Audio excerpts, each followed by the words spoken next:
Hi everyone, today we are going to learn practical number 3 of module 2.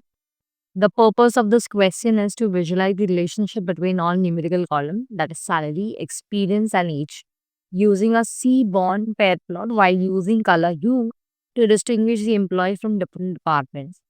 The code is input minus as PD, import C-bond as SNS, input matplotlib.py plot as plot, which is already explained in the previous video, so do check it out. Next, data is equal to department salary experience AJ. Now, here the database is stored as a dictionary department, which is the categorical column. Salary experience age will be my numerical column. So each row represents one employee over here. Next, DF is your PD dot data frame data print DF. So this I've already explained it to you all. SNL dot pair plot DF comma hue is equal to department. So here pair plots create and scatter plots for every pair of numerical columns, which automatically plot like salary versus experience or salary versus age or experience versus age. So here the diagonal plots show the data distribution.